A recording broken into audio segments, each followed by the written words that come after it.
से मैं एक और नई वीडियो लेके आ चुका हूँ। इसमें आपको बताना है एमओए यूजेस सल्फोनाइल यूरियाज के एंड बियोनाइट के।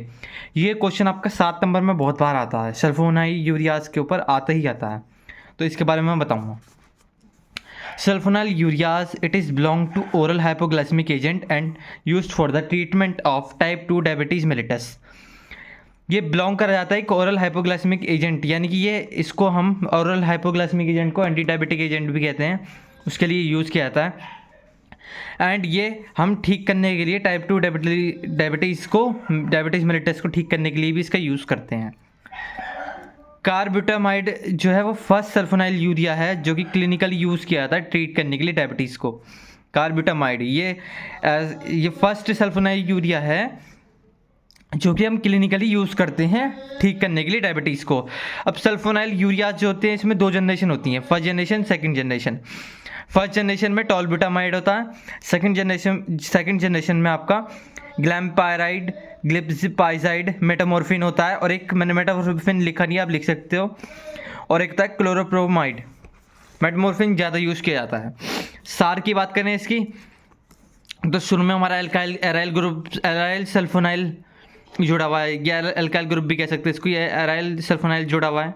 फिर यहाँ पे हमारी की स्ट्रक्चर है, फिर यहाँ पे ये जो एस डबल बॉन्ड ओ है ना 2 बार, तो ये सल्फोनाइल है आपका, और ये जो है ये यूरिया का फॉर्मूला होता है, ये यूरिया है, ठीक है।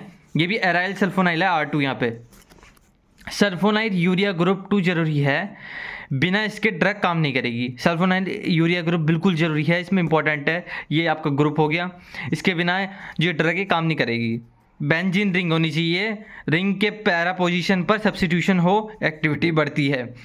बेंजीन रिंग पे देखो, बेंजीन रिंग है ना आपकी, यहाँ रिंग की पैरा पोजीशन होनी चाहिए, ठीक है, एक्टिविटी बढ़ेगी इससे आपकी। यूरिया के लास्ट नाइट्रोजन पर बल्कि ग्रुप ड्रग ज़्यादा पावरफुल। अगर ये यूरिया है इसके बाद आपका कोई नाइट्रोजन ग्रुप जुड़ा हुआ है या कोई बल्कि ग्रुप जुड़ा हुआ है, तो ड्रग जो होगा या फिर जो मेडिसिन होगी वो पावरफुल होगी। ज़्यादा लिपोफिलिक इक्वल टू ज़्यादा पोटेंट, अगर ज़्यादा लिपोफिलिक है तो ज़्यादा पोटेंट होगा। इसलिए न्यू सल्फोनाइल यूरिया जो है कम डोज में काम करती है, सल्फोनाइल यूरिया, ठीक है। They are strong anti diabetic agents, ये स्ट्रॉन्ग एंटी डायबिटिक एजेंट्स होते हैं। एमओए की बात करें सल्फोनाइल यूरिया की, तो सल्फोनाइल यूरिया देती है अपने एक्शन को बाइंड करके एक रिसेप्टर के साथ जो कि प्रेजेंट होता है बीटा सेल में। जब ये बाइंड होगा, when it bind to the receptor, जब ये बाइंड होगा रिसेप्टर के साथ, तो ये पोटेशियम चैनल पे को ब्लॉक कर देता है, डिपोलराइज कर देता है बीटा सेल्स को।